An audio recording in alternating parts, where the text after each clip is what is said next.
Hey guys, welcome back to the channel. So நான் Kanyakumari already இப்போ ஒரு ஊட்டி மாதிரி குளுன்னு இருக்குது. ஸோ இந்த டைமில் நம்ம இப்போ எங்கே போயிட்டுருக்கோம் அப்படின்னு பார்த்தீங்கன்னா மாத்தாண்டது தாங்க போயிட்டுருக்கோம். ஸோ ஏன் அப்படின்னா நம்மளுடைய தார் ராக்ஸுக்கு வந்து ஜெல் ஃப்ரேம்ஸ் வந்து நான் வந்து புக் பண்ணியிருந்தேன். எங்கேன்னு பார்த்தீங்கன்னா பிளாக் ஆர்ட்ஸ் அப்படின்னு சொல்லிட்டு மாத்தாண்டத்தில் வந்து புக் பண்ணியிருந்தேன். ஸோ இது கிட்டத்தட்ட எனக்கு ஒரு 3 days டைம் கேட்டாங்க. 3 days டைம் கேட்டு எனக்கு வந்து கூப்பிட்டாங்க. ஸோ இவங்க வந்து ஆக்சுவலாக நாட் ஒன்லி ஸ்டிக்கரிங் கடை, இவங்க டேரெக்டாக மேனுஃபேக்சரர்ஸ் அந்த ஜெல் ஃப்ரேம்ஸ், ஜெல் நம்ம பிளேஸ் இது எல்லாத்தையும் மேனுஃபேக்சர் பண்ணுற கடை.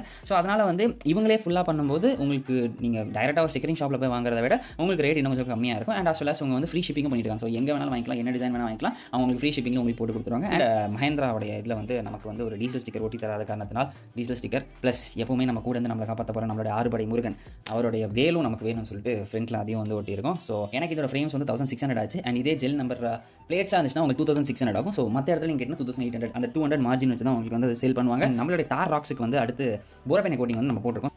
எவ்வளோ காஸ்ட் ஆச்சு ப்ளஸ் எவ்வளோ நாள் ஆச்சு இது எல்லாத்தையும் அடுத்த வீடியோவில் சொல்லி ஸோ மறக்காம நம்ம சேனலில் சப்ஸ்கிரைப் பண்ணிக்கோங்க.